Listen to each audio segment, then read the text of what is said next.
FIS online classes में आप सभी का स्वागत है। आज हम लोग सुनामी की बात करेंगे। सुनामी जो है एक प्राकृतिक आपदा है जो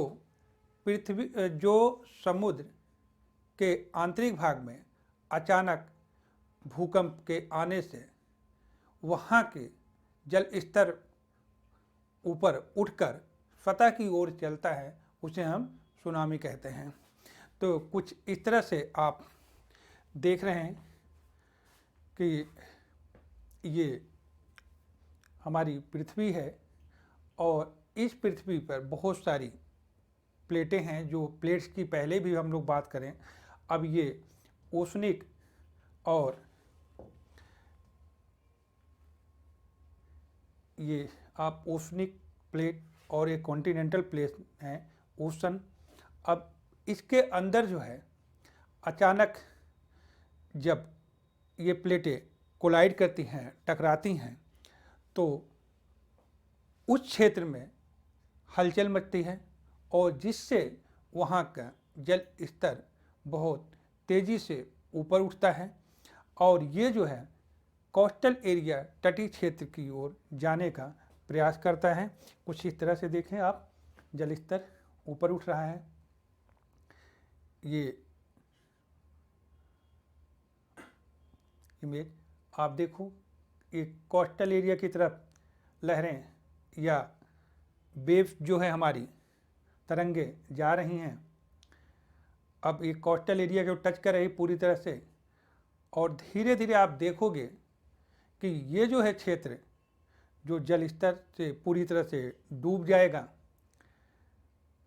और वहाँ का जो सेटलमेंट है, जो वहाँ के लोग निवास कर रहे हैं, वो लोग भी जलमग्न हो जाएंगे। सभी के सभी लोग सारे के सारे रीजन में आप देखोगे कुछ इस तरह से। अभी यहाँ पर देख रहे हैं जो नाव इस तरह से आपको दिख रही होगी कि ये नाव है, इधर भी शिप जा रही हैं। हाँ, ये सब की हालत ख़राब होती जा रही है, सब डूबते हुए नज़र आ रही हैं। ठीक, तो ये जो अभी आप देख रहे हैं जो ये प्राकृतिक आपदा है, ठीक है, ये कितना भयानक हो सकता है इस चीज़ का अंदाज़ा लगाना बहुत मुश्किल है। बट अभी आप देखोगे कि जो और कोस्टल एरिया की तरफ बढ़ रही है, ये लहरें ऊपर की तरफ ए गई चलने का प्रयास कर रही हैं। कुछ इस तरह से ये देखो, पूरा का पूरा क्षेत्र डूब जाएगा। थोड़ी ही देर में आप देखोगे ये सब जलमग्न हो जाएगा।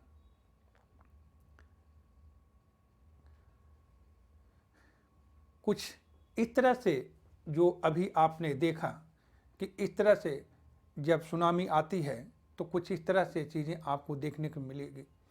और यहाँ पर जब वो नॉर्मल वेव जो लेंथ होती है, नॉर्मल जो वेव है उसकी जो लंबाई होती है या उसकी स्पीड जो होती है, उसके बारे में चर्चाएंगे। जो यहाँ पर स्पीड नॉर्मल वेव की होती है वो 100 किलोमीटर होती है और जो है ये थोड़ी ही दूरी जो है कवर कर पाता है, जबकि ये वेव लेंथ यहाँ की जो वेव लेंथ है वो नॉर्मल की 100 किलोमीटर है।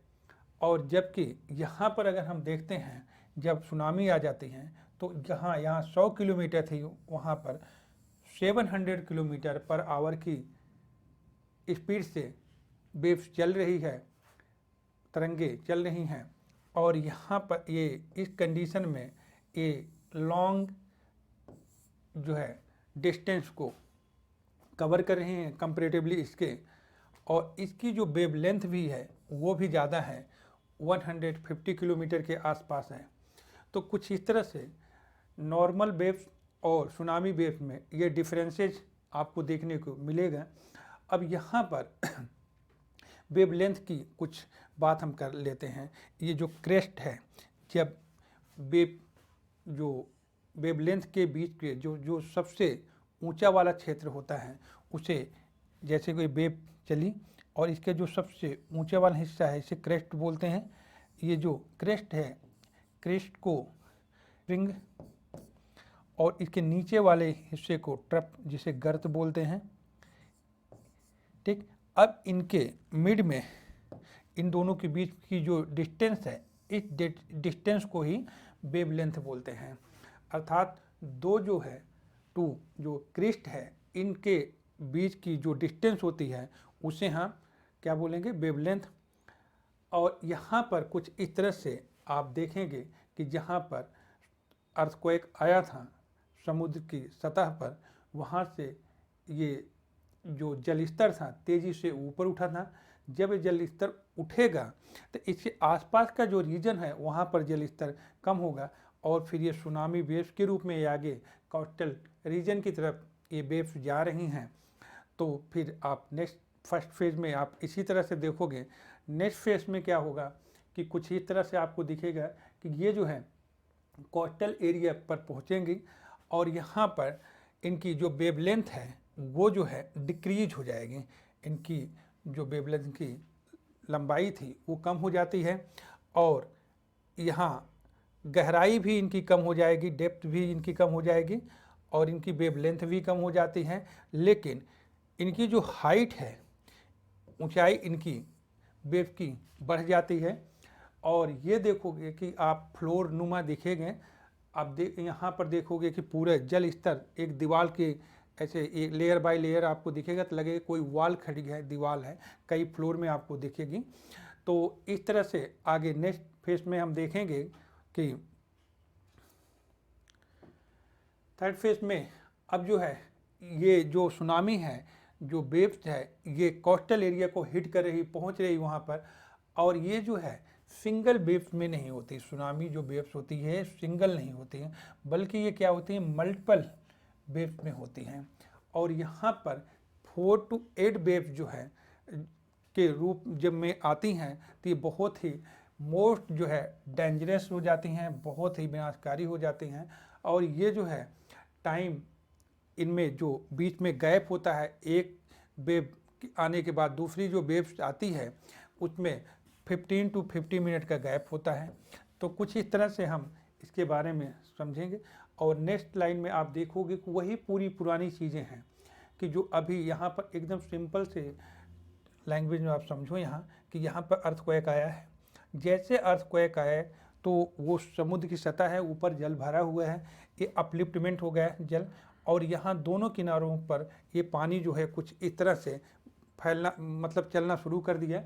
जो आप एरो से देख रहे हैं कि इस तरह से पानी इधर और इधर जा रहा है, तो इधर पानी के खिंचाव हो रहा है। तो फिर जब सेकंड स्टेज में देखोगे कि ये पानी तेज़ी से आगे बढ़ रहा है, जब ये और अगली वेव्स यहाँ पर अपलिफ्ट हो रही है तो यहाँ का जो कोस्टल एरिया है उसका जल स्तर नीचे होता जा रहा है। लेकिन थर्ड स्टेज में क्या है कि ये जो कोस्टल एरिया है, कोस्टल एरिया की तरफ जो है पानी तेज़ी से ज़्यादा होता जा रहा है या बढ़ता जा रहा है। और थोड़ी देर में आप देखोगे कोस्टल एरिया सब जो है ये डूब जाएगा। और नेक्स्ट स्लाइड में हम लोग ये जानेंगे कि सुनामी से रिलेट करके भारत सरकार ने अभी तक सुनामी से बचने के लिए क्या प्रयास किया है। तो कुछ इस तरह से हम देखेंगे कि